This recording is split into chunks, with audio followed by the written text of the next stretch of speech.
What if I were to tell you that the Commander-in-Chief of the United States had an inner circle of trusted spies working just for him?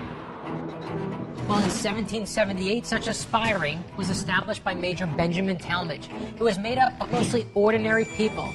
The group played a crucial role in winning the Revolutionary War by providing critical intelligence about the British and helping to expose the most infamous traitor in American history. They were called the Culper Ring. They were at the cutting edge of espionage for their day, using invisible ink and even publishing coded messages in newspapers. These guys were so secretive, none of them even knew who the other members were. In fact, Americans didn't even know there was a Culper Ring until the 1930s. There's been a lot of speculation about the first American spy ring. This time, I know their story. And when it comes to the greatest spy master in the United States, the man who created what led to the CIA, you won't believe who he is. I'm Brad Meltzer. I've spent my life collecting stories. The best include signs, symbols, and codes, secret meanings that are hidden in plain sight. Some have become the basis for my novels, but I've only scratched the surface of what's out there. And now, history has given me the resources to investigate the rest. This is Decoded.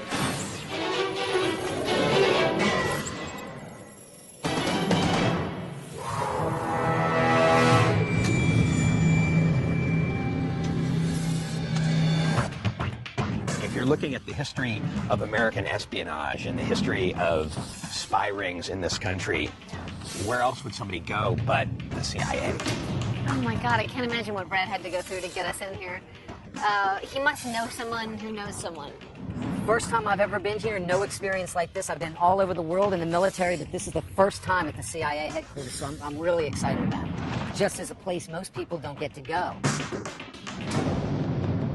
Most people think that the need for a spy organization grew out of the desperation of World War II, but it's even older than that. The Culper Ring grew out of the need for intelligence about the British stronghold in New York City, and the group itself remained unknown to history for more than a century. But their practices were used in the design for the CIA and their predecessors, the Office of Strategic Services, or the OSS.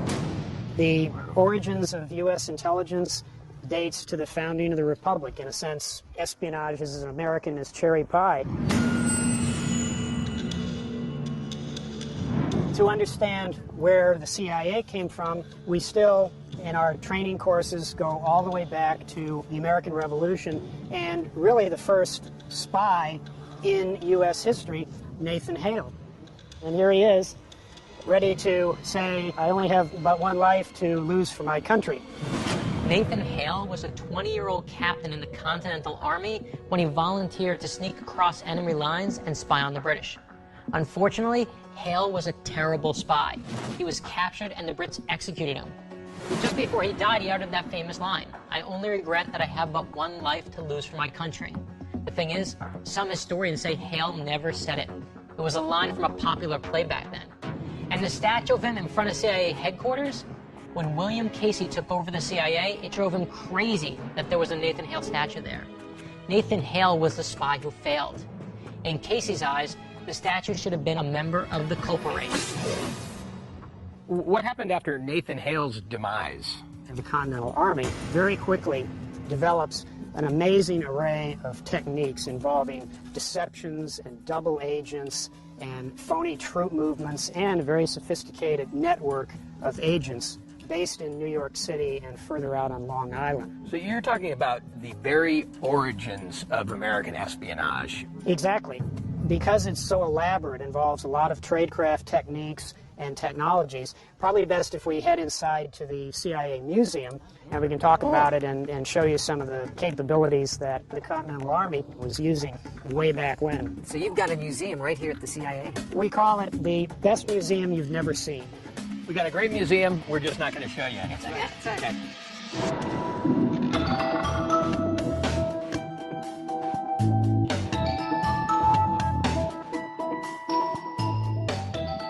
The CIA Museum has a great collection of tradecraft devices that we and other services have used throughout our history to encode and encrypt and conceal our writing.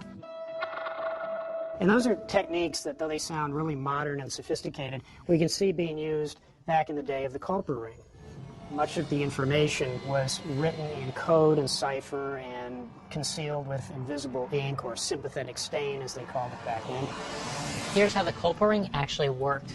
Members in New York City reported their information to an operative who was called Culper Jr. That information was then passed to a member from Long Island who came to town to get supplies for his tavern. And when he got home, he'd pass the information to another member whose code name was Culper Sr. And he'd then decide what information was important and pass it on to a fourth member who would paddle across Long Island Sound to Connecticut, where the Army was holed up after losing New York to the British. From 1778 to 1781, this was how top-secret information was relayed back and forth. They were volunteers.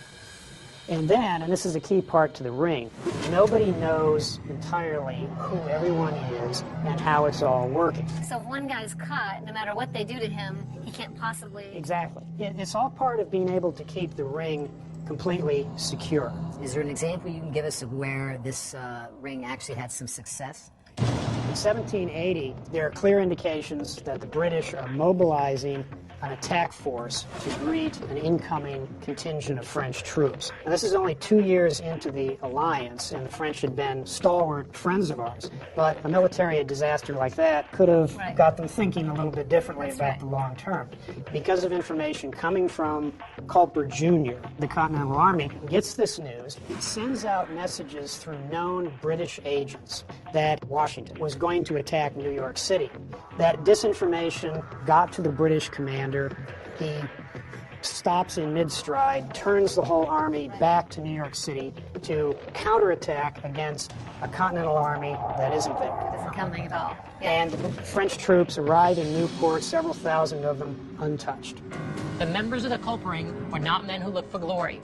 These were ordinary civilians. They met in bars, alleys, and secret locations all around New York to pass information that was essential to the Americans winning the war.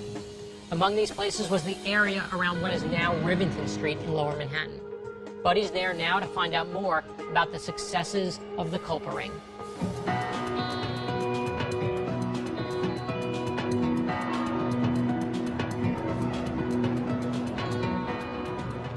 I suggested we meet here on Rivington Street. It's named after this great spy that nobody in New York City knew was a spy during the Revolution.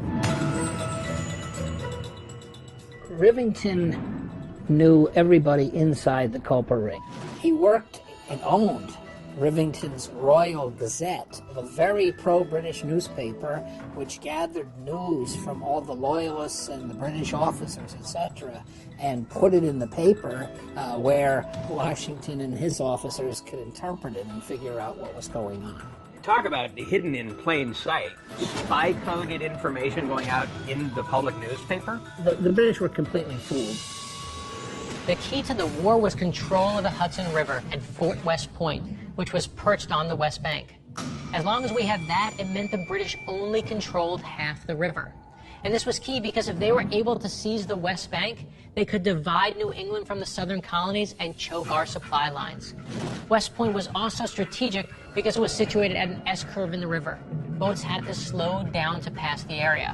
And that meant enemy ships were particularly susceptible to attacks there.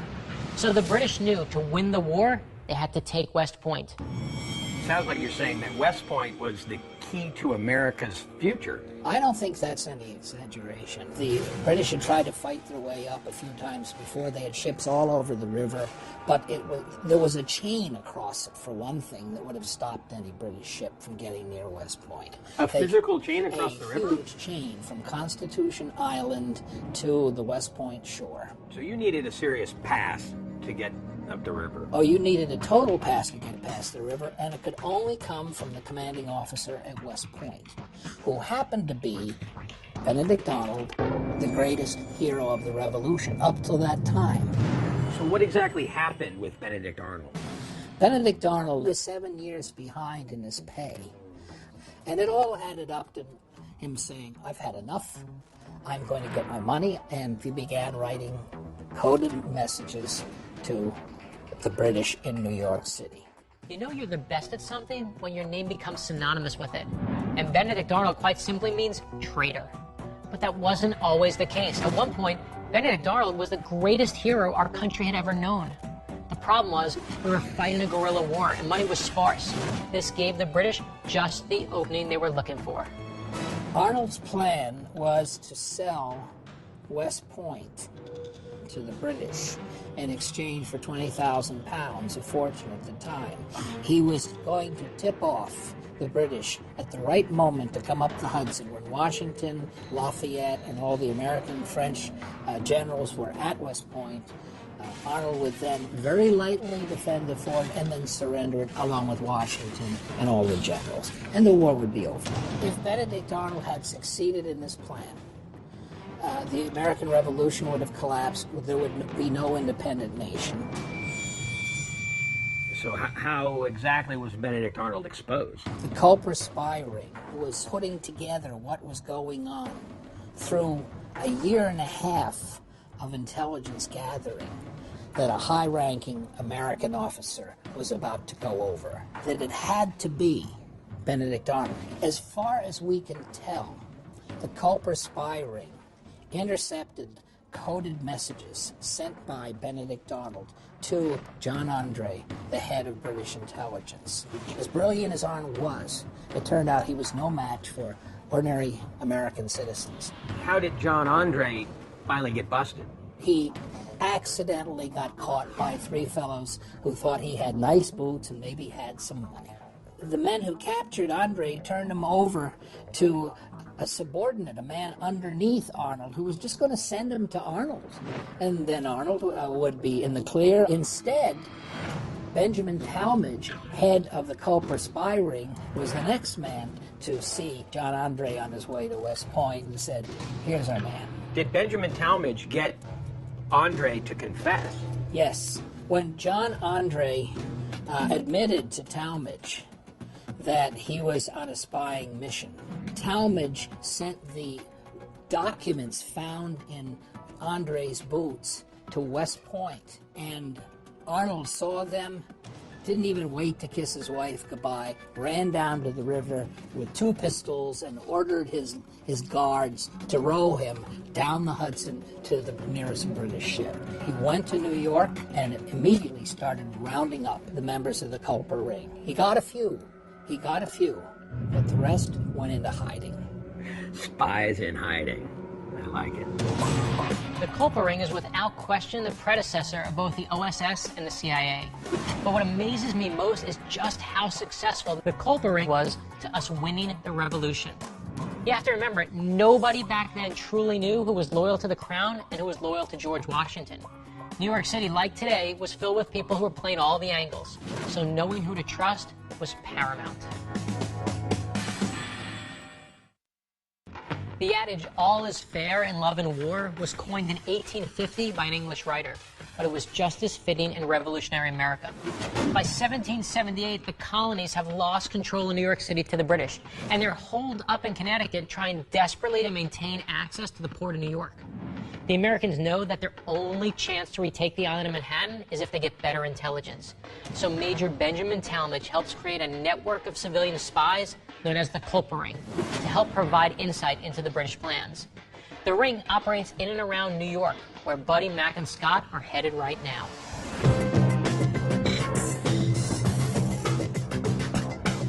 Morning.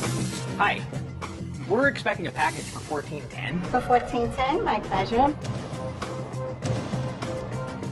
Thank you.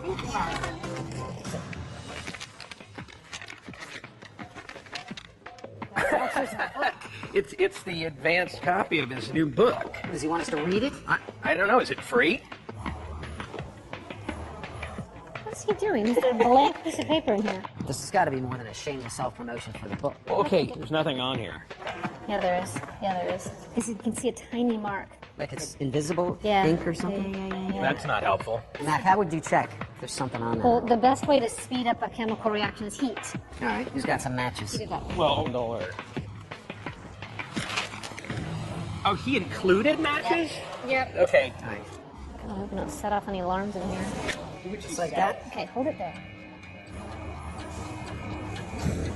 Nothing. Nothing's happening. I like the intrigue, though. Yeah.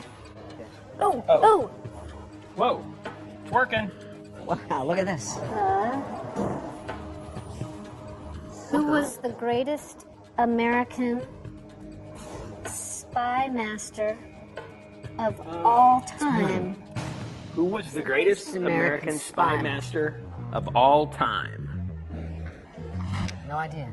Cold War. Yeah, I would go Cold War. Or were there spies in World War I? Yeah, I think so. Yeah. Well, okay, there were spies. A little dedication for us.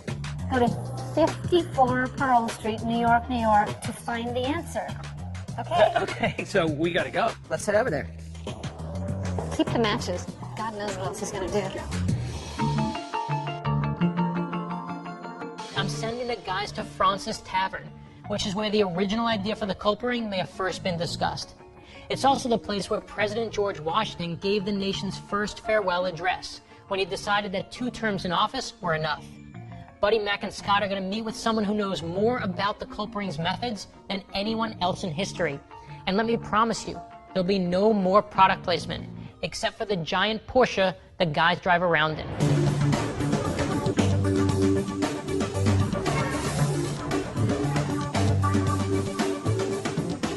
Brad told me to expect you, and the answer to his question is written between the lines. We better just fire it up. This is how the culprit spy ring used invisible ink to communicate with Check it out. Look. George Washington. How is that? Come on. He's the first founding father. We think of George Washington as an honest, noble gentleman. For somebody who never told a lie, he stretched the truth a lot. You're telling us he was a spy? He was a spy master. While Major Talmadge organized the culprit ring, he did so at the direction of General George Washington. And while many remember Washington for his honesty, the future president knew the value of covert info better than anyone. Washington had lost New York City to the British in 1776, but he had loyal citizens living in the city, regular, ordinary people who were willing to provide details of the plans of the entrenched redcoats. That's who George Washington relied on, and the culprit ring was crucial to Washington's plan to take back the key port of New York. To do it, to pass those messages, it was dangerous, so the ring devised ways to move their secrets in plain sight. Washington's favorite method was to use white or invisible ink, and he'd physically write between the lines of a normal letter, which is where we get the saying, read between the lines. He called it his sympathetic stain, which is a horrible name, but it was made using parasulfate and water. It was a chemical process. You write in one chemical, called the agent, then the reader of the letter paints it with another chemical, the reagent. That way you can't just crack it with a match. The solution was supplied by Dr. James J., and let me tell you, these guys knew what they were doing.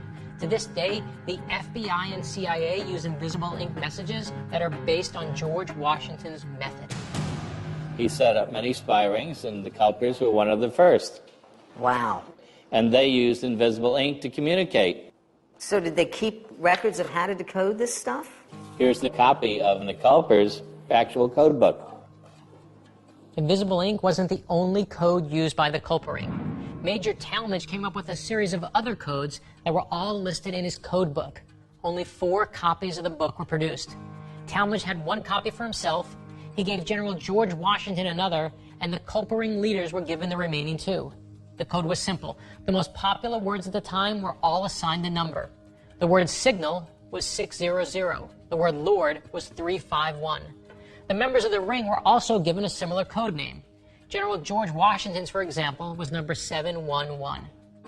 So this was a very valuable document that people Extremely. would die for. Yes. And die over. Wow. To think of the American Revolution being this high tech is very strange to me. It is. This is the way it worked. What I want to know is how this group of people move information from place to place so quickly. I mean, when it comes to speed, horses and sailboats aren't exactly like sending an email from a dummy Hotmail account. And most important, whatever happened to the culprit ring? Did they die off, or are they still out there today? To this day, it may be George Washington's greatest magic trick, creating a small covert spy ring made up of regular citizens who kept their secret for over 100 years. These guys were the grandfather of the CIA, and it shows you how smart our founding fathers were. The ring's existence was hidden for a century and a half, and these guys were so far undercover that even death didn't reveal them. The true identities of the Culper spies were hidden from the history books for 150 years. You see, General Washington didn't know who the spies were, and the spies didn't know the real identities of each other. But they were eventually discovered. Mac and Scott are in the East Hampton Library to find out how.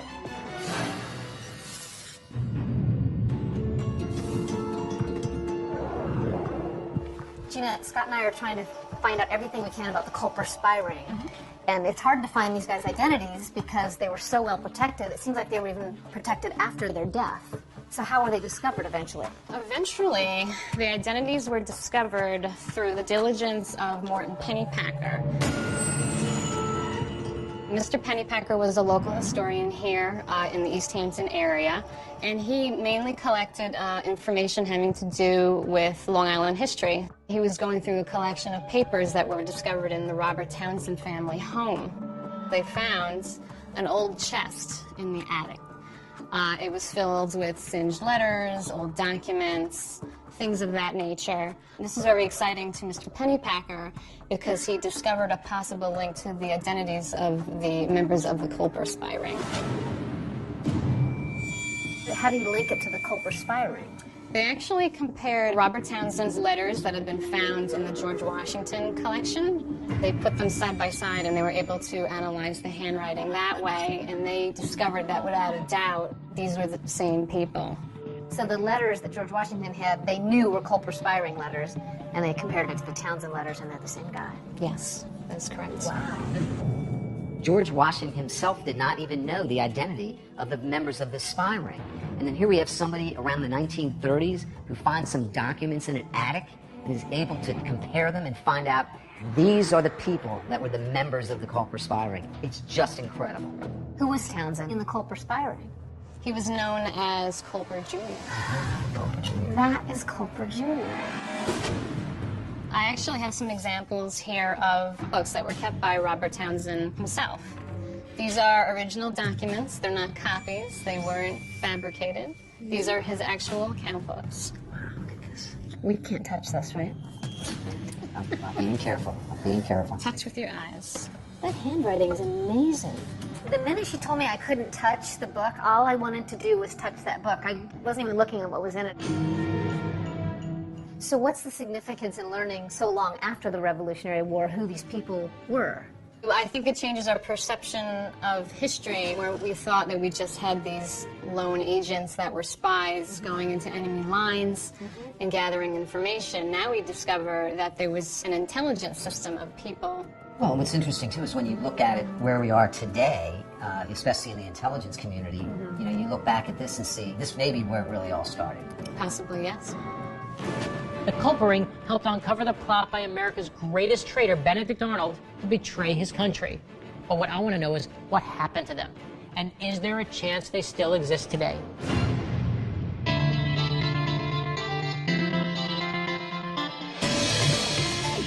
Buddy, Mac, and Scott are headed to the Culper's base of operations on Long Island to see if they can find out more. Washington had determined after the Battle of New York, he couldn't get stuff through Westchester County because there were too many British around there. So he came way out here. Nobody would ever suspect that they'd be transferring information across the Sound from here. And that's the reason they picked this area. This was the spot from which they disseminated the messages. Not very populated at the time? 5 houses.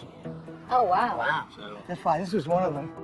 The house behind you was built by Phillips Rowe in 1755. He became a member of the spy ring, and his brother, Nathaniel Rowe, and they were the ones picked up and delivered the messages. Austin Rowe used to ride in once a week on his horse to New York City, pick up the information that was gathered in the city, bring it out here. Phillips Rowe and his brother, Nathaniel Rowe. What was their relation to Austin Rowe? They were cousins. Okay. Oh. Okay. And these gentlemen would deliver the information to Caleb Brewster, who used to run across the Sound once a week in his whaleboat, and they would always come into a different cove and pick up the information, and he would deliver it back to Connecticut. But it's a long road, it's 12 miles, and the Sound was laced with British ships. So you had to be stealthy and careful. Amazing. So we're talking about riding on horseback from here in Setauket, 55 miles to New York City, and returning here with a message that Caleb Brewster would row physically across the Long Island Sound to Connecticut to deliver it to Benjamin Talmadge. That's right. Yeah, spying is not nearly as athletic now. Incidentally, with respect to whaleboats, I think it might be of interest to you people to see what one looked like.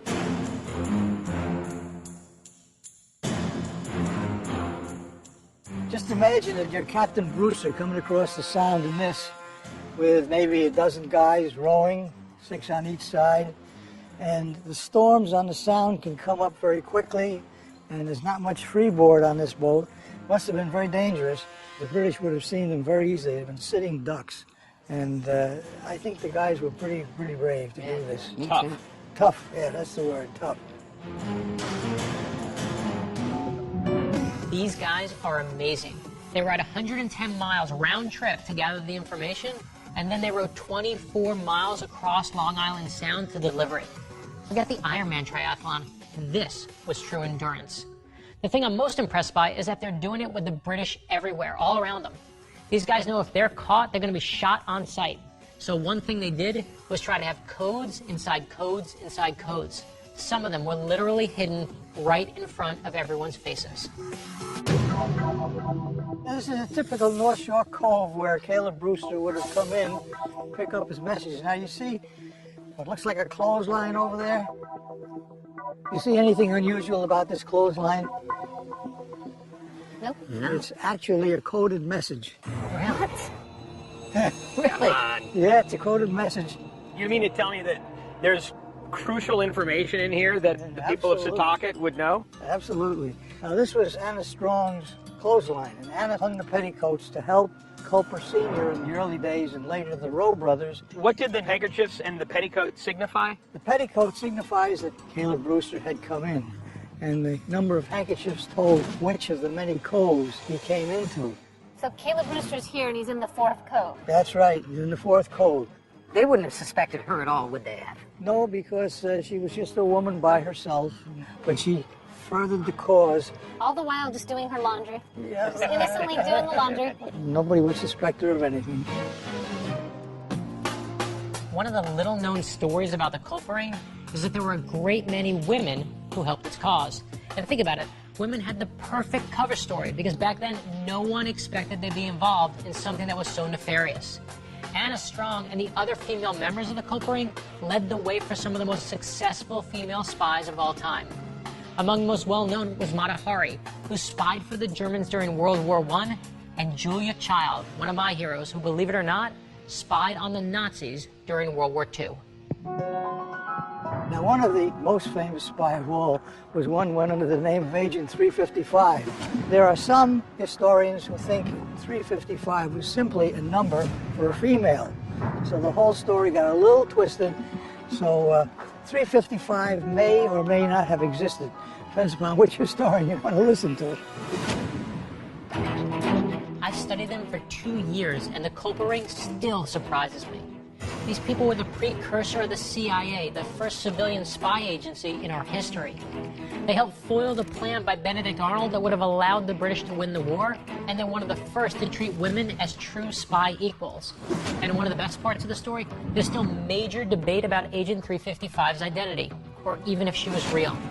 It seems like the trail's gone cold with Agent 355, but the question remains, did the ring die with her, or is it still in existence today?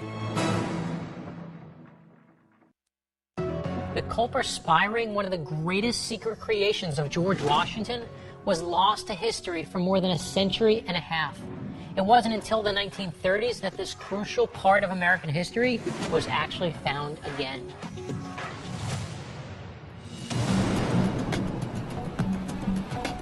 Agent 711. Hey, Agent 711. That's Washington. If you're gonna pick a guy, you gotta pick the top guy. Yeah. Absolutely. We think we cracked it. Yeah, tell me what you got. Well, the culprit ring uncovered Benedict Arnold's nasty plot to hand over West Point and helped us win the American Revolution. We couldn't have done it without them. Now you see my obsession with the culprit ring. Yes. Right? Yes. An unwritten moment of American history, and Benjamin Talmadge and his group bring us to a point that we would have otherwise not been at. Absolutely. Okay, you found that piece. What about Agent 355? Well, we're still not sure, Brad, because we're being told by some that it was just a term, a spy term for lady. We saw that in the code book. Exactly. And then we're also hearing that it was a specific woman who had a lot to do with this. You know, there are people out there who will say she's absolutely fake, she's a myth, she's an amalgam. But there are people who insist that 355 is a real person. That she actually saved us, that she actually did stuff for us, that no one knows who she is. And I found a woman who's convinced of that. And she's someone who has studied her for years to tell you exactly what she did for American history. I don't know if I believe her, and if she's right, I want to know who this woman really is that we owe a great deal of thanks to. I want her to be right. I want to be right too, and I want to know about her for my daughter. Yeah. I want my daughter to have that hero.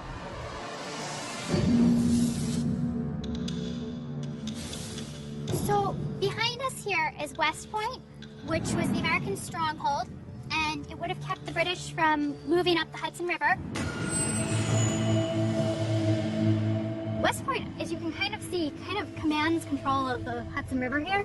It's really central to any traffic up and down, and it really kind of limits traffic from going further north. If you were kind of stopped at West Point, you couldn't really continue. Right. And during the American Revolution, everyone kind of recognized that this was the thing that was keeping the British from going further up the Hudson River. As we know, Benedict Arnold was engaged in a plot to turn over West Point to the British. All they had to do was meet his price. His main contact on the British side was a man named Major Andre, who, can we just say, is either the best or worst dressed ghost of all time. Some say the culprit ring had a spy in Andre's camp. So when he travels to West Point to negotiate with Arnold, the head of the culprit spy ring, Major Talmadge, knows that Andre is coming. And this was stopped by a spy known as Agent 355. And she was a female culprit spy. She was able to stop Benedict Arnold by intercepting the correspondence in Major Andre's quarters. How did she get the information? How did she get into his quarters repeatedly? Well, we don't know exactly because good spies don't get caught. But we do know 355 was a female member of the culprit ring. And she was probably Major Andre's girlfriend. So she may have even been sleeping with the enemy. Wow. What's the one rule of every James Bond movie? You know it. Never trust the girl.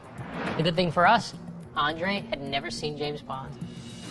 So what do we actually know about Agent 355? We know just from her name that she was both female and from the upper class. Because the word lady implied that somebody was kind of an elite. You weren't the washerwoman, you weren't just a woman, you were a lady, somebody of breeding. So we know that she was probably well connected because of that. We also know that she probably was one of Major Andre's girlfriends. He had a history of always looking to marry up and make a name for himself in the colonies. He was always looking for advancement. There's a word for that. You date up. He was looking to move up. He was definitely looking to make his fortune and move up. The most amazing part of the story of Agent 355 to me is that no one suspected her. You know, that he might have had this woman in his office, in his life, and telling her secrets, letting her overhear, but that since he thought women had no political opinions and no vested interest, would not suspect her. I mean, it's to me, it speaks to the power of being underestimated. And he probably didn't think she was one bit interested in politics. Well, women were assumed to have the same political views as their fathers or spouses. So it would have been very easy for a patriotic woman to be assumed to have the same political views as her father.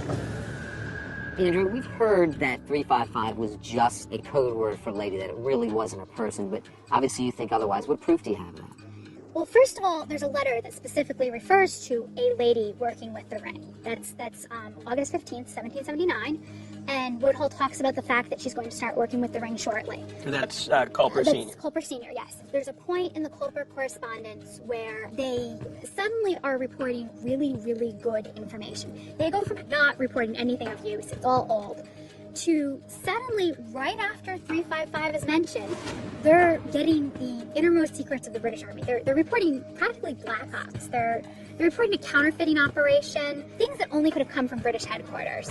So what information about the plot did she discover?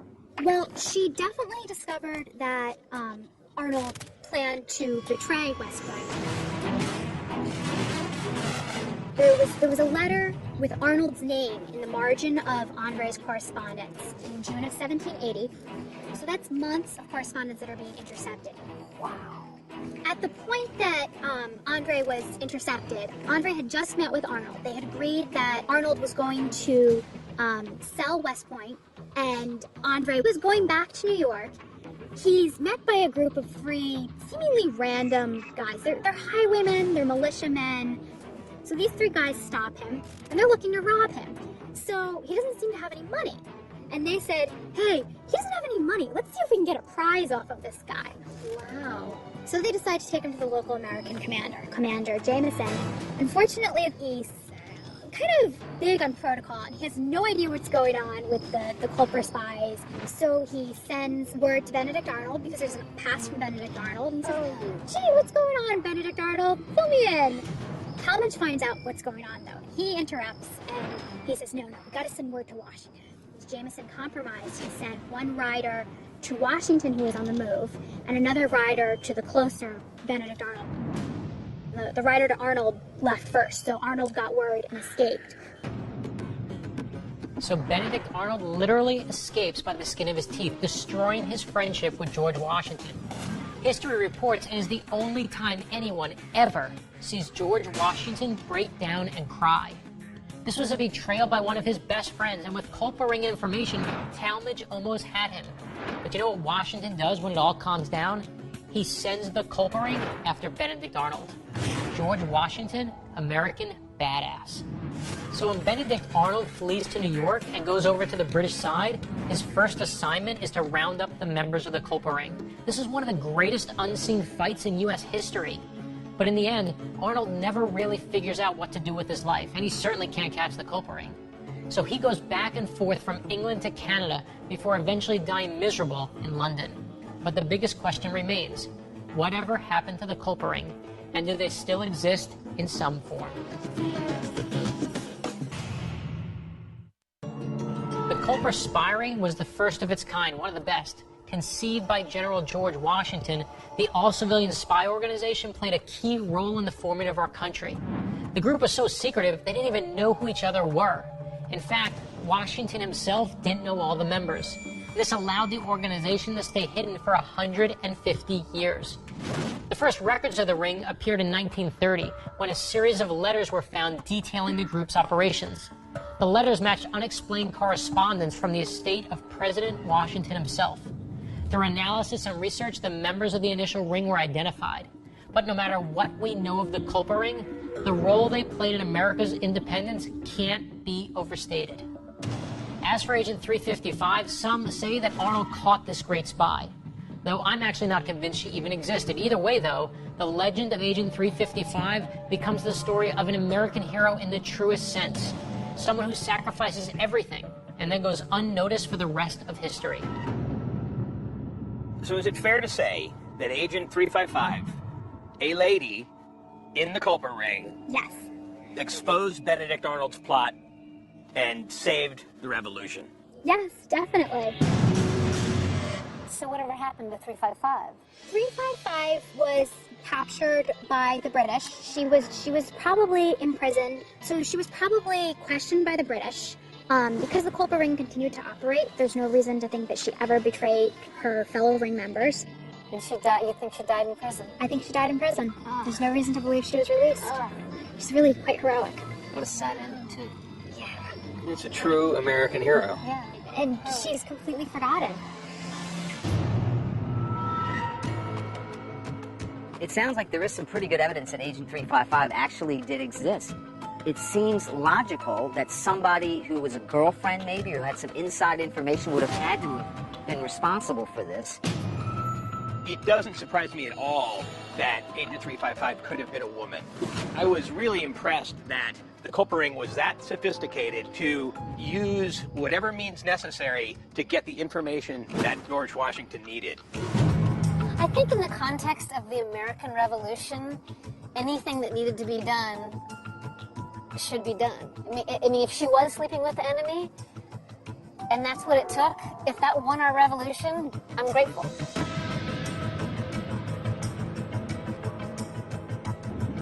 This has been great. I mean, we're standing here on the banks of the Hudson River, right across from West Point, where Benedict Arnold nearly sold out America. And it's the kind of history that I love most because you say to yourself, I had no idea. And how did we have no idea? How did we not learn about this in school? The Culper spy ring was absolutely crucial to beating the British. And that's exactly the point. It's not just did they exist, we know they exist now. Right. But it really seems to come down to this group and what they were able to accomplish that did it. They weren't these highly trained operatives who we think of when we think of spies. These were ordinary American people who happened to believe so much in the cause that they're willing to put their lives on the line and be part of this big, big ring. And think of just how committed they were to that because they had already seen their predecessor, Nathan Hale, hang. Yep. They knew that, and they risk. did it anyway. That's right. It's unbelievable. And the cool thing about this story is that the Culper spy ring, about whom we knew virtually nothing, are responsible for bringing down Benedict Arnold and changing the course of American history. And Agent 355, who we still don't know much about, might have been the one feeding the Culper spy ring the information they needed to do that. Who else would have had access to that type of information but a girlfriend of a major? And not been suspected for that long, because women just weren't seen as political beings. They wouldn't have thought that they had anything invested in the revolution, which is crazy. The pieces of the puzzle fit. I think she existed. I just not sure who she was. And who would have guessed that spy master was George Washington? I mean, of all people, we never thought that kind of thing about it. It's the ultimate brains over brawn. I mean, the British were stronger, they were bigger, and America was outgunned, but they outthought them, and I love that part of it. For the first time in our history, we had an organized spy ring. And really, this is, in my mind, what led to the CIA, the FBI, and everything we have today. Yeah, it's the birth. Makes me kind of wonder whether there are embedded regular folks still today who are doing that work. I'd almost say for sure, wouldn't I would absolutely. The skies have opened. We better get out of here and tell Brad. Before we get drenched, let's go talk to him. The trail of the Culper ring dies out following the Revolution, and it seems that they ceased to operate around 1785, at least as far as we know. But let me tell you the greatest secret of all. I think it's still around.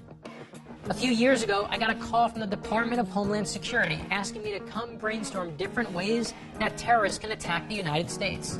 They read my novels, they saw my research, and I was honored to be part of what they called the Red Cell team. I kept the secret until they asked me to go public. But the point is, I was a regular civilian brought in to help our country, just like the Culper ring. Even better, last week, when I was telling a former top national security agent about the Culper ring, the phone went silent and he said to me, you know, there are rumors they're still here. But the best legacy of the Culper ring is that it supports my core belief. You see, I believe ordinary people change the world. I don't care where you went to school. I don't care how much money you make.